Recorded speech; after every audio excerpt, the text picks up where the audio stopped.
Okay, thank you so much for joining me for, we're back at QHU and I am excited and we're back to live QHUs, which I love. Um, Thank you both for joining me. And then obviously anybody who watches this after the fact, thank you so much for clicking on the video and watching. We want to educate people as much as possible. And we are excited that you took some time to learn about Teen Dating Violence Awareness Month. Um, so when we talk about Teen Dating Violence Awareness Month, it is the entirety of February. Our awareness color is orange, and the goal is to create healthy and safe relationships for teens who are, starting to experience those things for the first time.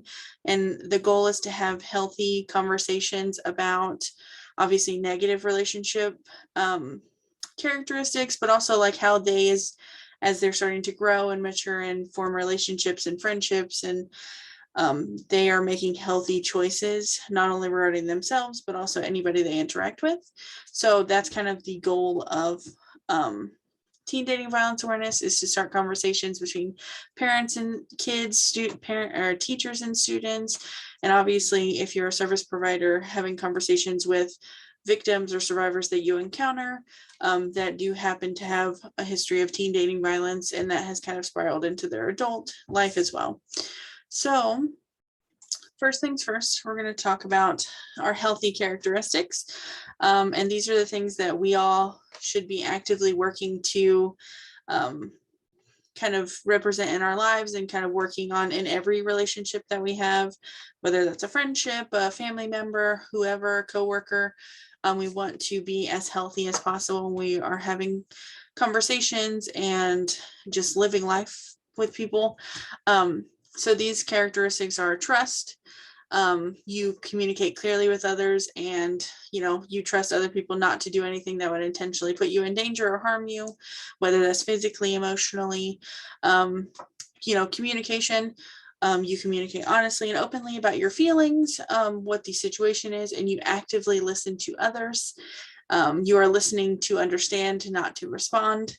That is an important key to think about when, yes, I'm listening 100%. You can talk or vent to me all day long, but it's listening to understand, not to fix a problem or just respond. Individuality. You are your own person and you take time to celebrate that. And when you are in a relationship or a friendship, you have the ability to have your own space and your own hobbies and friends, and you have those boundaries up that, hey, we don't have to be together 24/7 and we will be perfectly okay. Supporting each other, enjoy helping and supporting others with their dreams, your goals, your feelings. I always like to say the key to a healthy relationship is that that person should be encouraging you to be the best version of yourself. And that definitely includes friends as well. You should surround yourself with people who bump you up and not tear you down. Respecting, you're respecting the other person's values, their boundaries, you're understanding, more of who they are as a person, so that way you can have those open conversations. Honesty is a big foundation for any sort of communication. You want to genuinely speak the truth and act responsibly, which kind of leans into taking accountability for your actions. If you are behaving in an unhealthy way, it's owning up to that and working together to move forward in a healthy way, and like, okay, this is an issue, let's work together to solve that. Treating people fairly. That means not bringing up arguments of the past, not bringing up insecurities or things like that when you're having a conversation if you are upset. And then having self-confidence, and that definitely is something that is a constant thing that everybody probably needs to work on, like knowing your work and your worth and acting as a role model for others. When you are confident and you are sharing kind of who you are as a person, people tend to gravitate towards you who are also confident and supportive. So especially when we're talking with teens, they're all trying to navigate all of these giant emotions and figure out how to fit in. And so having conversations with them like, hey, these are how you yourself, like, this is how you can feel good about yourself. This is how you can support others. and this is how you can take responsibility and accountability for your actions. And the people who do those things as well will gravitate towards you. And if somebody isn't treating you that way, then that's, starting a conversation about like, hey, who's a safe adult that we can, talk to and trust. So obviously we have the opposite side of healthy relationships, or relationship characteristics, and we kind of dive into unhealthy relationship characteristics or just characteristics in general. Especially when you talk about teens, peer pressure is a huge thing. People are being made to participate in activities that make them uncomfortable. And so it's helping a student or a teenager that you are encountering kind of work through those things in not like in a way that is respectful, and you're, supporting their autonomy. They have rights to make their own choices, but you want to make sure that they're comfortable and safe in whatever they are attempting to do. Minimizing, denying, and blaming. I know that for the advocates here, we all know power and control. This is like abusers, like one of the main tactics abusers use to make others feel badly about themselves, to keep them under their control. And it is definitely the same for teenagers. You're not taking responsibility for what you're doing, so I'm blaming you for how you're treating me. Oh, I was upset, that's why I hurt you. You upset me, so that's why I hurt you. And you're the one who's being blamed for somebody treating you poorly, which is just not a fact. How you are only responsible for how you act and how you behave. You cannot control anyone else's actions or feelings. Isolation and exclusion. Exclusion is a huge one with teenagers. So one day there's a friend group and all of a sudden, like, they're all in a group chat. The next day somebody is excluded from the group chat and there's not a reason why. Oh, I didn't like the way she was dressed today. So it's very, very quick. And especially with the isolation, isolation obviously is a little bit different, but you get into that relationship and you're not allowed to be friends with anybody else. You're not allowed to, work with X on your homework because he's another boy. Or another girl. So that's something to kind of look out for. And we'll go into like signs to identify if teens are in unhealthy relationships in a moment, but this also goes for adults as well. These things start in teenage years and then stem into adult relationships as well. And so that's why it's important to have these conversations with like teenagers and young adults, because you are forming how you interact with other people. These are the pivotal years in your life where you're forming this is how I operate in relationships. So having those open conversations, especially as a parent or a teacher, hey, let's go about this in a different way. Using intimidation. So you're walking on eggshells around that person because you're uncomfortable. You don't want to upset them, especially if they are popular and they're using their social status, like, oh, now that we're together, like, I'm popular too. I've never felt like this, and if I upset them, I'm not going to be popular anymore. I'm going to be excluded. So kind of using that. Well, you don't want to be a loser again, do you? Obviously sexual coercion is a big one, in multiple aspects of life, but feeling forced to participate in sexual acts because you're made to feel guilty. Oh, like, don't you love me? Like, you don't want to do this? Are you sure you even love me? Like, things like that. Threats, which lead to, anger issues or outbursts where, a partner breaks things or hurts somebody else because they got angry. And then they use that to blame them for their behavior. And then ultimately, a huge thing with teenagers in general is emotional abuse. And sometimes when, we as adults are trying to have conversations with students, we end up making them feel badly for their choices. And it feels very judgmental and very like, oh, my parent is giving me a lecture instead of supporting me and listening to me.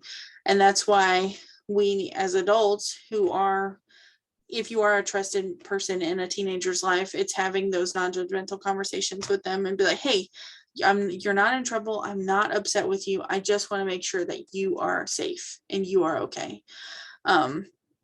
because they are being treated poorly by whoever, whether that's a friend, whether that's, a bully, whether that's their partner. And you want to make sure that they don't feel like everybody has, turned on them. So when we're talking about like specifically teenage abusive relationships, there are definite signs that you could pay attention to. So, obviously isolation, they're hanging out with their friends less and less after they've gotten to a relationship, or they're only hanging out with their partner, and they've had a friend for 10 years and all of a sudden they're not talking anymore because they got this boyfriend or girlfriend. Asking their partner permission to do normal activities in addition to their parent or guardian. Like, hey, can I stay after school to watch the football game? Like, and then immediately like, oh, let me text X to make sure they're okay with me staying for the football game too. Like, constantly on their phone or avoiding conversations with their parents because they feel uncomfortable. They feel as though they're going to be in trouble, especially if they're already feeling all this pressure from their partner and all of these things that they don't know how to navigate. They don't want the additional stress of having to explain why they got into that situation to their parent, because it's not their fault.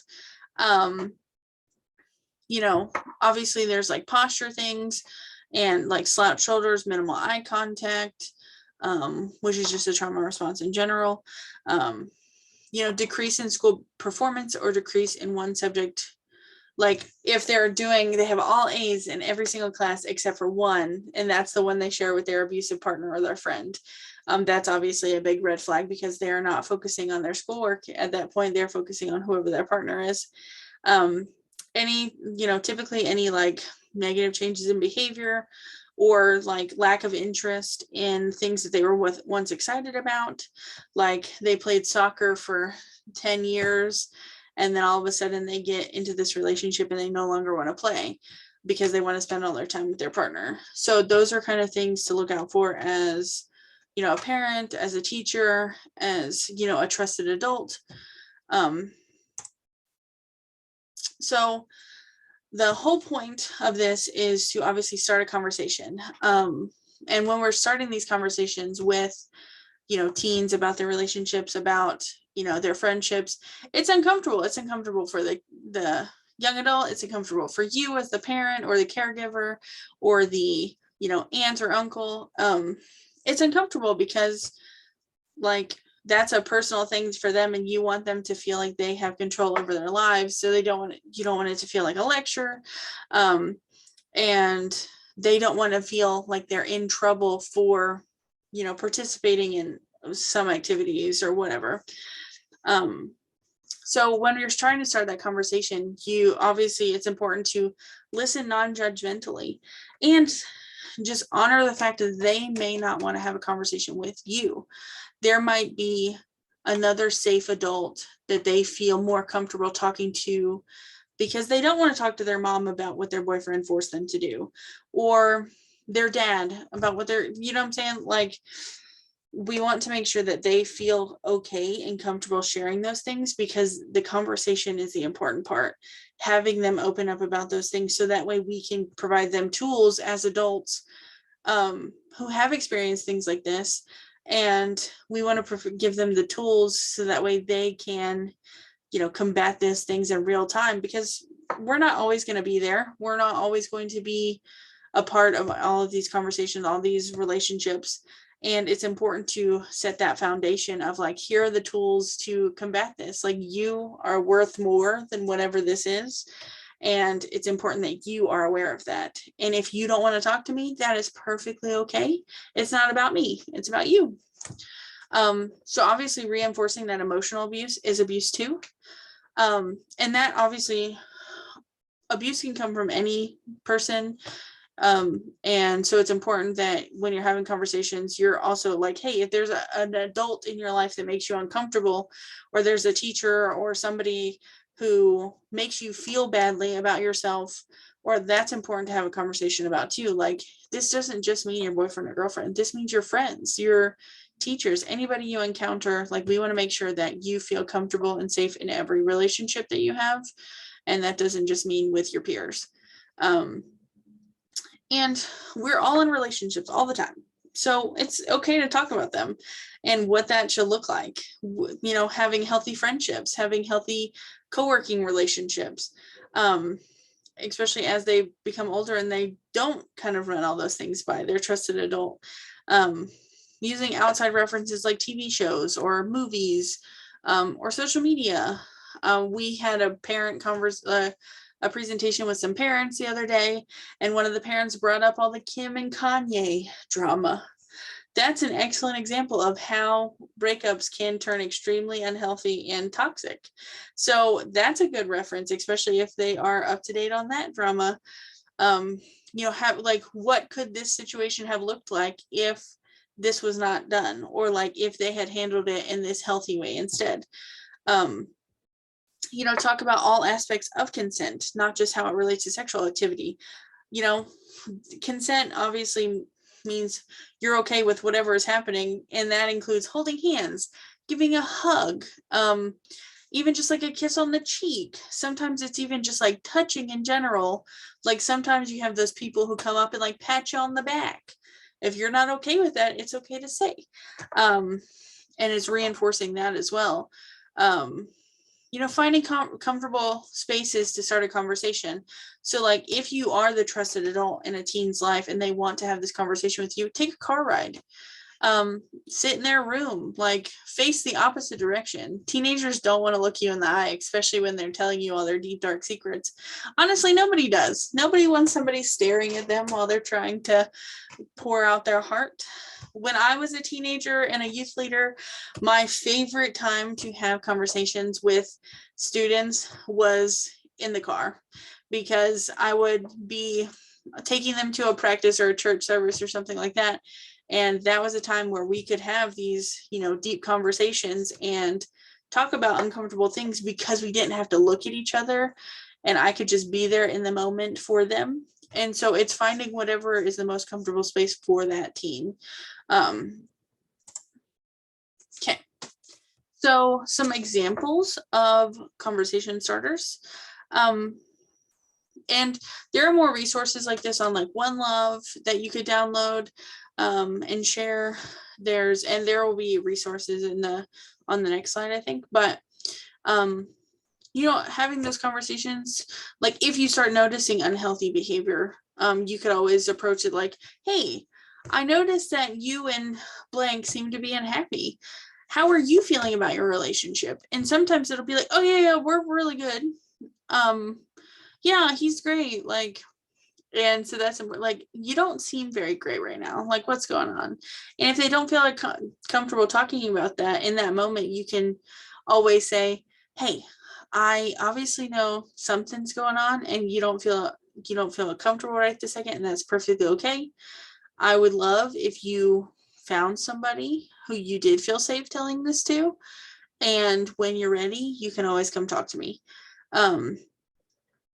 This story, or you could use, the news as kind of a segue, like, hey, this story was on the news. What do you think his or her friends could have done to intervene safely?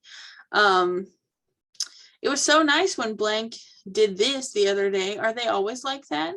How did they make you feel? And that could be like her, his little girlfriend gave him like chocolates or something that day just because she felt like doing nice. Hey, is that always happening?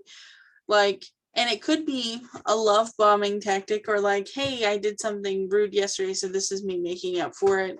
Is that a pattern? Oh, does that happen all the time? So it's starting those conversations so that way people, and especially teens, feel comfortable like moving forward, and it begins to open that conversation so you can have, those other important conversations about life, about, safe sex and things like that. You can open up a realm of conversations where, you're talking about important things that young adults need to know. And sometimes it's hard to have those conversations. So obviously, like, it was very quick presentation. Does anybody have anything to add, or any example, like real life examples of them having conversations that may not have gone well or went really well? If not, that is perfectly okay. but I just wanted to give an opportunity for anybody to share if they wanted to.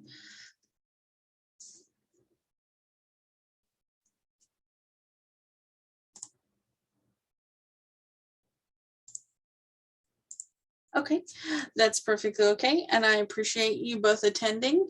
So here are some resources. Obviously, we have Quigley House. You know, our 24-hour crisis helpline is 904-284-0061. And our website is quigleyhouse.org. We also have the One Love Foundation, and their website is joinonelove.org.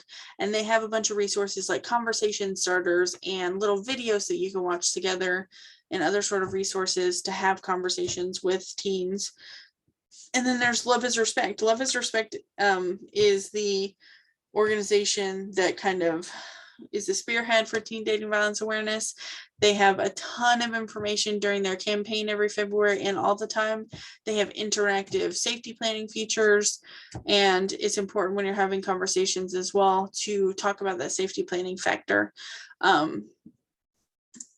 But then a way that, you know, to make an impact in your community is, you know, not just talk with your teen, but talk with your friends, your coworkers, other community members about how to have healthy conversations with young adults about being healthy individuals. Or if you notice an unhealthy behavior in a coworker or a friend, you can have an open conversation with them, like, hey, I noticed that this has been happening and I want to make sure that you're okay, but also like how, you know, how can we kind of improve this so that way you feel better about this, but also you're being healthier in the process.